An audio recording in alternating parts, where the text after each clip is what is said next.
Muy buenas a todos y bienvenidos a un nuevo vídeo análisis de subastas. En este caso vamos a hablar de la primera entrega de la esperadísima subasta Adele de Auri y Calicó, una excepcional subasta de algo más de 300 lotes para coleccionistas, no para especuladores. Lo siento chicos, el cedente de esta subasta, por el estilo de su colección, debe ser un señor mayor que coleccionaba historia y no notas. Así que quedaos conmigo, que no me voy a limitar a decir «Oh, qué bonito», ni «qué barato» o «qué caro». Como algunos sabéis, intento que en los vídeos sobre subastas hablemos de historia, de técnica, de curiosidades, para que aprendáis mucho más que meramente su parte visual o la conservación, que eso es lo fácil. Por cierto, ¿habéis visto qué catálogo tan bonito? Un montón de las imágenes están en gran tamaño, para disfrutarlas bien, os lo enseño.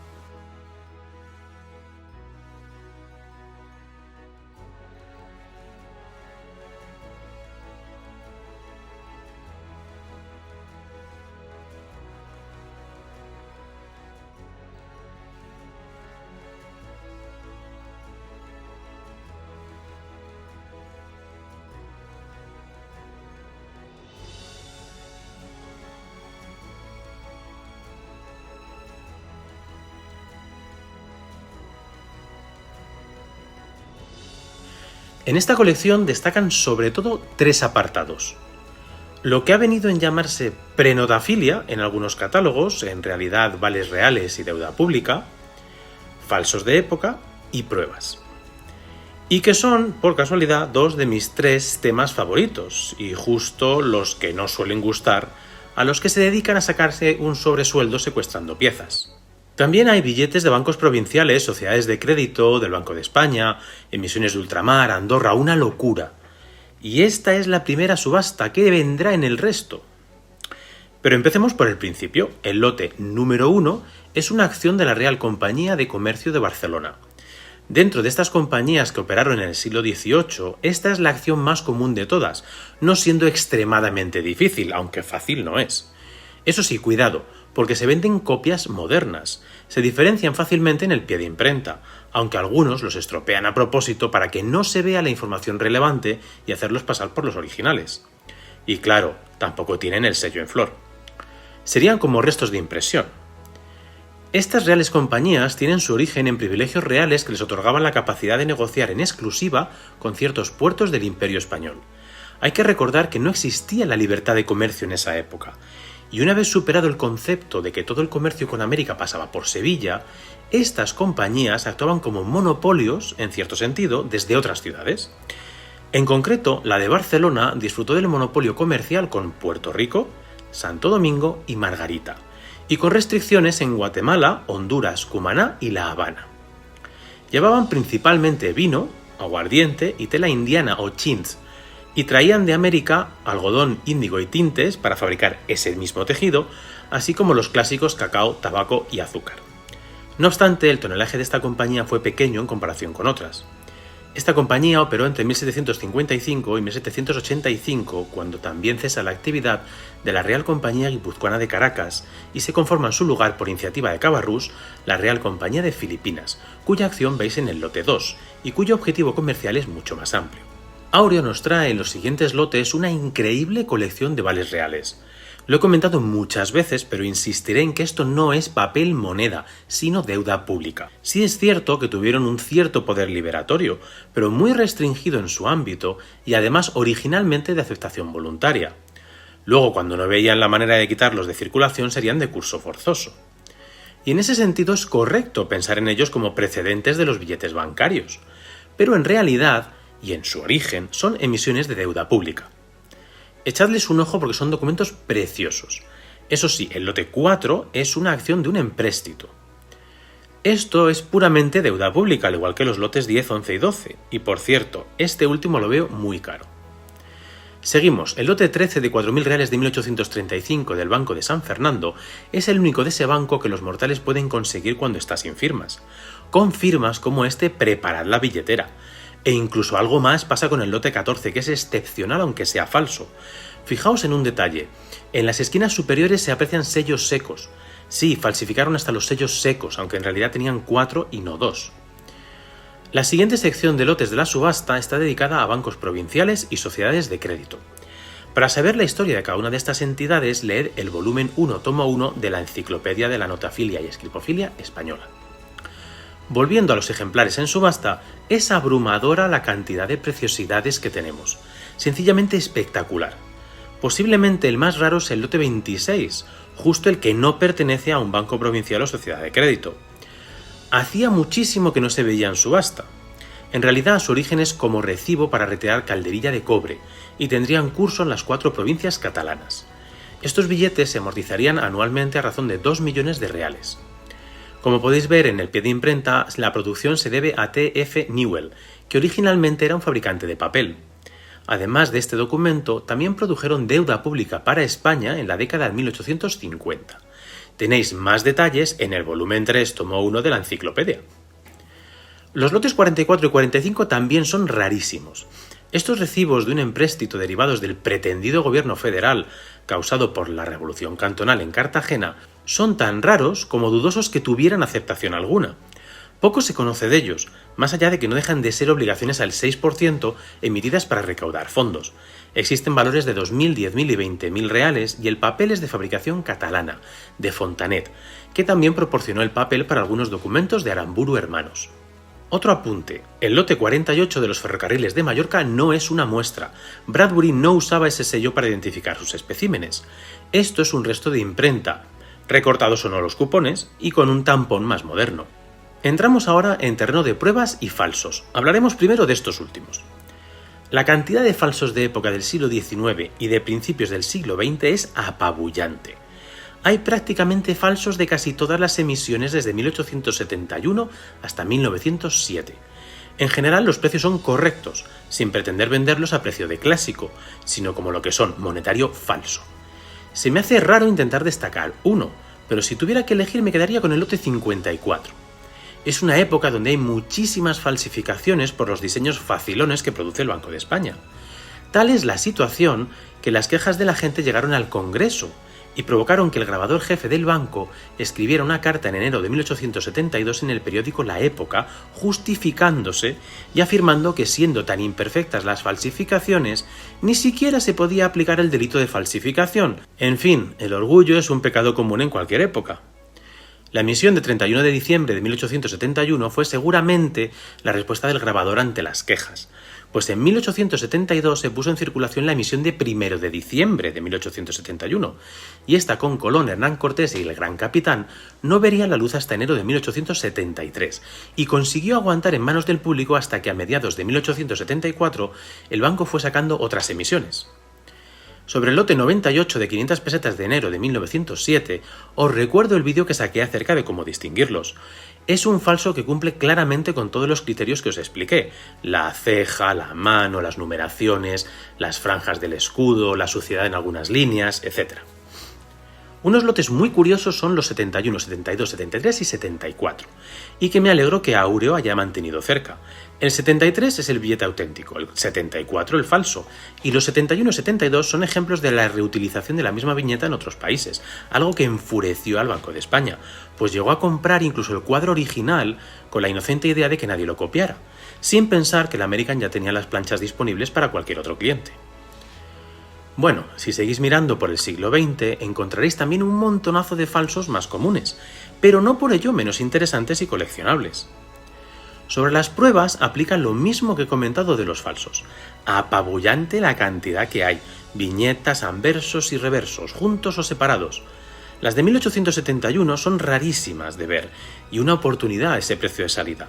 El lote 80 es una preciosidad, una prueba no adoptada del rarísimo billete de 1000 pesetas de 1886. Si os fijáis, la imagen del niño y la prensa de uvas sí se usó en la versión definitiva. El resto de la escena de la vendimia se sustituyó por una alegoría de la industria y el comercio. Ahora bien, esta prueba a este precio... El lote 99 es también muy interesante. El ángel es rarete de por sí, aunque últimamente se han visto bastantes. Pero una prueba suya es rarísima, por muy cortada que esté. Estoy seguro que acabará en un plástico y en la reventa. Con el lote 104 voy a llorar. Doblez reparado. Sí, señor, en masculino, como debe ser. A ver si todos empezáis a hablar bien. Un doblez. Gracias, Raúl. el bueno, el de áureo. Otro lote excepcional es el 107, un billete de registro de 100 pesetas de 1925 sin serie, en el que vemos el número de pedido, el 7943, y la fecha de registro, 16 de octubre de 1925. Del mismo tipo es el lote 108, 1000 pesetas de 1925, con número de pedido 11.405 y fechado el 18 de febrero de 1927. Se trata del segundo pedido de 1000 pesetas. Sobre este habría un exceso de unos cuantos miles de billetes, algo normal en estos pedidos y que incluso se documentaba en los contratos y quedaba registrado en otro billete de archivo específico. En el lote 110 vemos algo que me encanta, aunque hay que puntualizar cosas. Es un billete de 50 pesetas de 1927 con una copia de archivo de la viñeta del Palacio Real de Madrid, donde vemos además que se indica que se destruyeron las planchas en septiembre de 1941. En total, entre septiembre y octubre de ese año se destruyeron 53 cajas con planchas y otros materiales utilizados. Podéis leer mucho más sobre esto en la enciclopedia, ya que tuve acceso a las actas de destrucción y tenéis reproducida gran parte de ellas en mis libros. La viñeta de Alfonso XIII no es la del billete, sino que me recuerda a las usadas en las emisiones de deuda, aunque no se corresponde con ninguna. Las viñetas del rey empleadas eran casi todas ovaladas. Quizá esta fuera una prueba desechada, lo que no debe sorprender, porque se organizaban concursos entre las principales casas de impresión y solo podía ganar una. Yo entiendo la confusión, pero Alfonso XIII con traje de gala no era una opción para el billete. El lote 112 también es muy interesante, más allá de la prueba en verde en el reverso, porque muestra la rectificación manual de la fecha de emisión, originalmente la misma que las 50 pesetas de 1927. Pruebas de la Generalidad de Cataluña también hay unas cuantas interesantes. Más allá de las fáciles, los lotes 164 y 165, está también en color azul, lote 166, que es menos común. Y además están las de 50 pesetas en tonos azules y violetas, lotes 162 y 163, bastante más raras. Para completarlo tenemos también unos fotolitos, el lote 167, una mini colección muy chula cuyas descripciones provienen de los artículos de nuestro amigo Nacho. Vayamos ahora al lote 173, un documento excepcional. Se trata de una prueba litográfica de parte del anverso del billete de 25 pesetas con la efigie de Joaquín Costa, cuya intención era que fuera emitido en nombre de la República Española. Es un documento muy interesante porque provenía de un cambio legislativo en el que el Ministerio de Hacienda sería quien emitiría billetes hasta 25 pesetas, quitando ese valor al Banco de España. También tenéis más pruebas, cada una de ellas digna de gran atención. El lote 105 con una prueba de anverso y 4 de reverso del billete no emitido de Quintana. El precio de salida me parece muy alto. El lote 106 de 500 pesetas de 1925 del Cardenal Cisneros. Como curiosidad, fijaos que Áureo ha puesto fotos con luz tangencial. Todo un detalle que espero que perdure y se copie por otros. También lo podéis ver en los billetes con sellos. Lote 140, 500 pesetas de 1928 marcado con letra C. Para el que no lo sepa, las pruebas de color se identificaban habitualmente con letras para poder hacer referencia a la pareja ganadora de anverso y reverso en las comunicaciones. Lote 146, reverso de Zorrilla, 1000 pesetas de 1931 en color marrón.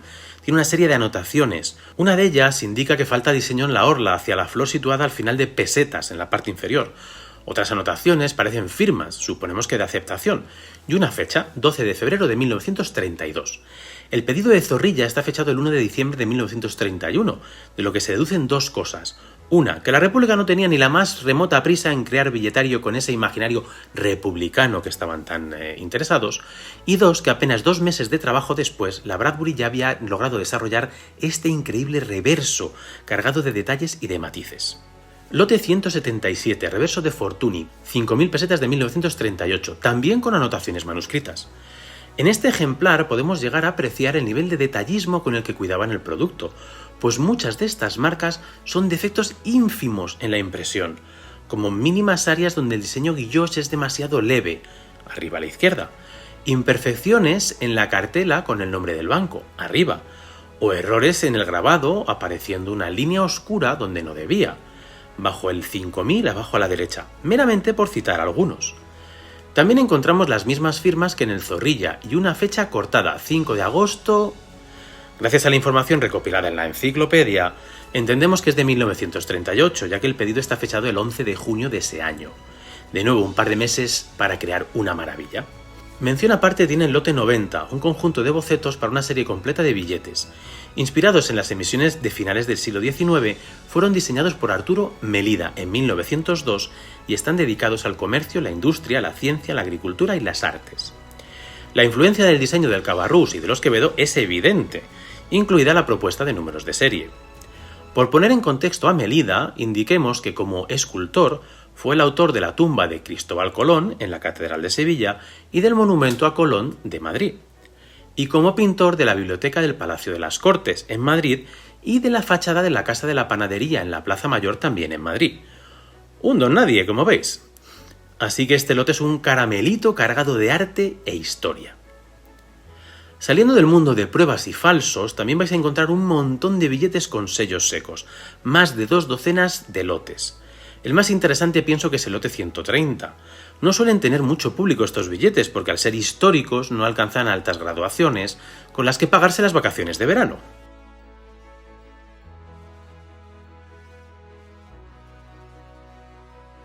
Y entrando en los billetes de la dictadura, encontraréis un montón de billetes en muy buena calidad, típicamente alrededor de EBC+, y SC-, pero ninguno en esas conservaciones súper espectaculares que algunos buscan.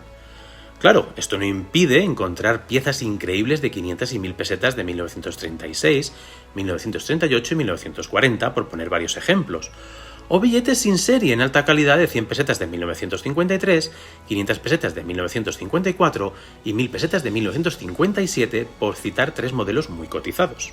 Bueno, pasemos de sección porque esto es infinito.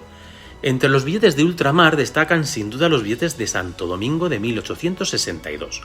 Juraría que es la primera vez que se ven los 5 valores en subasta. En la Cervantes de 2018 había 4. A mí personalmente me fascinan los billetes de Santo Domingo, sobre todo por su historia. Adolfo Ruiz Calleja ha escrito un breve resumen en su blog numismático que os recomiendo leer. Para muchos más detalles, como todos los datos de su estimación, los personajes involucrados, las tiradas, los tipos de cambio, la historia del canje por papeletas, la historia de su canje en Cuba, etc. Leer el volumen 1, tomo 1 de mi enciclopedia de la notafilia y escribofilia española. No os arrepentiréis. Además, en los libros también tenéis una imagen del único ejemplar del bando revolucionario del Cibao. De Andorra, qué decir, están todos los normales, eso sí, el lote 318 telita que precio, porque no es normal, es rarísimo en casi cualquier condición de conservación y este está en una muy buena. ¿Se venderá? Y respecto a Guinea Ecuatorial, solo decir que este coleccionista fue de los que se dejaba llevar por un catálogo, y como lo ponía en el catálogo lo compraba. Aunque esto no tenga nada que ver con una emisión española, porque Guinea ya era independiente cuando se emitieron. Es lo que pasa cuando se piensa que un catálogo es la Biblia y lo que ponga es ley. Pues no, hay que leer, estudiar y decidir por uno mismo cómo orientar la colección. Pero claro, leer supone un esfuerzo para muchos. En fin, señores, ¿quién fuera millonario? La del volumen 1 es una subasta excepcional, le pese a quien le pese. Es una subasta para coleccionistas, es una subasta de historia, afortunadamente. Y más quisiera yo llevarme la mitad de estos lotes. ¿Qué digo la mitad? Siquiera 1 o 2. Lo dicho, que espero que os haya gustado este largo y trabajado vídeo. Espero haberme ganado tu like y tu suscripción. A mí me hace mucha ilusión. No creas que monetizo este canal. Mi objetivo es acercarte todos estos conocimientos sobre notafilia y escripofilia y animarte a comprar mi enciclopedia, una obra única premiada por la Asociación Numismática Española en 2023. Hasta el próximo vídeo.